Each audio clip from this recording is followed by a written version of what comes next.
Issue number 1 deals with study groups. Without face-to-face interaction, online students don't become involved in study groups or remind classmates to study for upcoming tests. A way this problem can be solved is if online instructors incorporate group assignments within the course to promote good study habits among students. Issue number 2 deals with unforeseen circumstances. Without face-to-face interaction, when online students are affected by personal or issues outside of their control, they don't necessarily meet up with classmates to get missing notes or other assignments.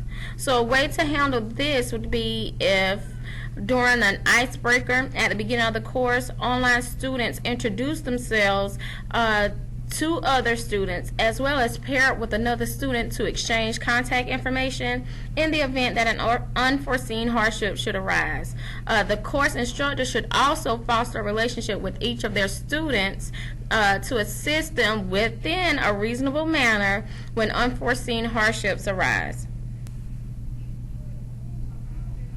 Issue number 3, interpersonal skills.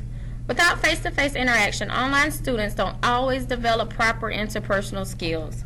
Online students don't learn to relate to their peers and other learners as they work together in groups, whereas structured face-to-face interactions will allow students to respond to verbal and nonverbal cues.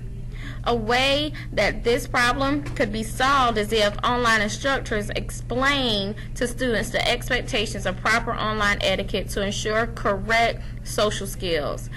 Students need to learn how to provide constructive criticism when responding to their peers in course assignments. When a student decides to sign up for online schooling, it is the student's responsibility to manipulate, learn, content knowledge, and acquire knowledge. There are several issues one may encounter. Course expectation is for students to learn at a self-pace and flexibility through self-motivation. Course delivery is only through reading materials, videos, and discussion questions. Posts are only initiated by instructor. Real discussions are not being carried out among students because it's required. Creates no deeper level of understanding from deeper viewpoints posed by peers. In order for the paradigm to change from teacher-focused in an online environment to student-focused learning, student-to-student interactions are vital for building online learning communities that effectively support productive and satisfying learner interactions, in addition to developing student problem solving and critical thinking abilities.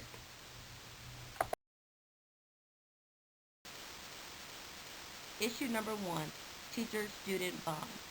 Without face-to-face interaction, teachers do not bond with their online students. One solution will be for instructors to interact with their students through online meet and greets, preferably on Skype or Oovo, so they can see their students while they talk. This should be done more than at the beginning of the class, but periodically throughout the class. Issue number 2, mentoring and guidance. Students do not receive the same mentorship and guidance in an online course that they would in a traditional classroom. One solution for this will be for teachers to reach out to their students at least once during the course and ask if they need any assistance. If they do need assistance, the teacher can set them up for a one-on-one tutoring session, which they can do through Skype or some type of online program, so that the teacher can see the students and talk to them at the same time and kind of figure out what their needs are and how they can help them. The second solution will be for teachers to reach out to the student's parents to ensure the child is learning and both the student and the parent feel confident in the progression of the student. Issue number 3, lack of motivation and accountability. Students lack motivation and accountability because they don't feel that push to succeed from their teacher or other students like they would in a traditional class. One solution for this will be for teachers to acknowledge the students who are excelling in class. If students see that the people that are excelling are being acknowledged, they may want to try a little bit harder so that they too can be acknowledged. Teachers should make assignments public so that students can learn from each other and hold each other accountable. I believe that students will work a little bit harder if they know that other students can see their grades. right now, online programs are so private that if someone isn't doing well, it's just between them and the teacher. And maybe for a K through 12 program, this shouldn't be the case. Teachers should hold a monthly conference with parents to inform them of their child's progress and any concerns they may have. When you get parents involved, they tend to push their children a little bit harder to make them more accountable. This in itself is a motivator. Issue number 4, lack of clarity. Students are not able to receive immediate clarity in terms of assignments because the teacher may not be available to answer questions immediately. A simple solution to this problem is for the teachers to check posts and emails frequently throughout the day in order to address the concerns of the students in a timely manner. Issue number 5, unanswered questions.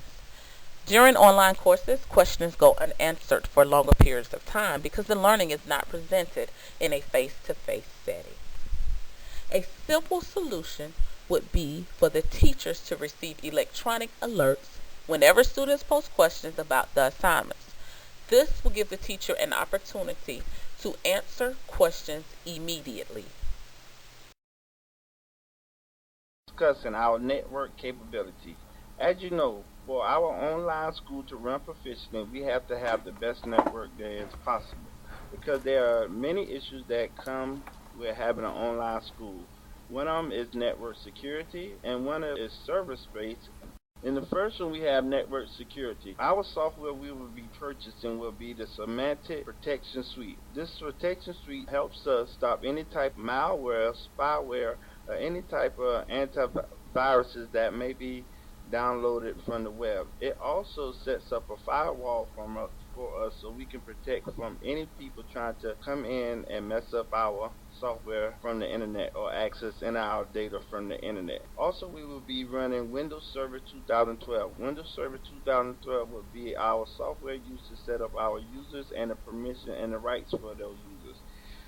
You know, as we know, some of our students will forget their password or anything like that. With Windows Server 2012, we will be able to look up their username and their password and reset them, and also we can be able to set up new users and delete old users off our network. Another topic is server space. As you know, we have problems with any online courses. You know, student works be lost or anything, and that sometimes happens because there's not enough server space. So what we want to have as our network grow, we want to have 2 terabyte servers. Each of the servers will run in a RAID 5. The reason why we were running a RAID 5 because if one of the disk drives has any problems, our server would still be capable to work proficiently.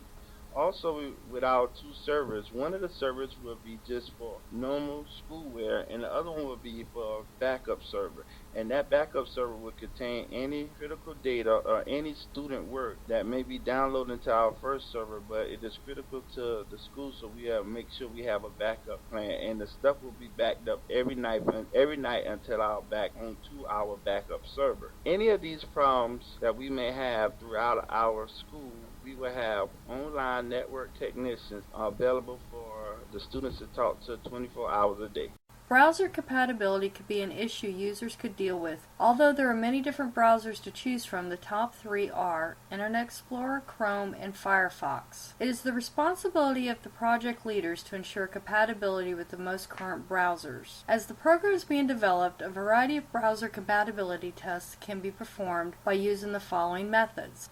Browser Shots is a cross-platform multi-browsers compatibility test utility for web designers. It makes screenshots of your web design in different browsers. Browser Sandbox, created by Spoon.net, allows you to run different browsers including IE, Firefox, Safari, Chrome, and Opera right from your browser. Browser Camp allows you to test the compatibility of your design with Mac OS browsers.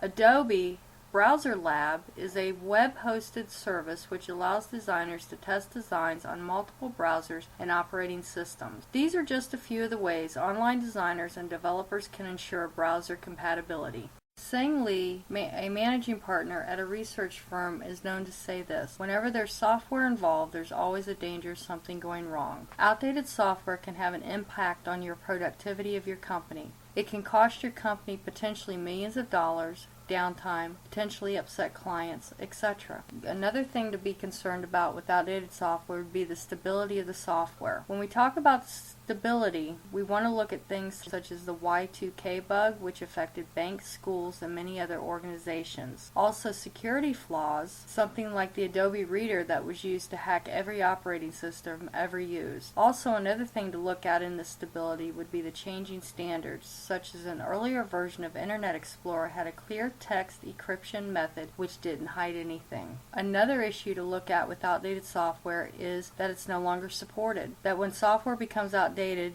companies no longer support the software and updates are no longer available for it. Also, outdated software can be used to compromise computers or an entire network system of computers. The solution to this problem is, although keeping software updated can be costly, it is imperative that the software is kept up to date. It can cost you more in the end if you don't.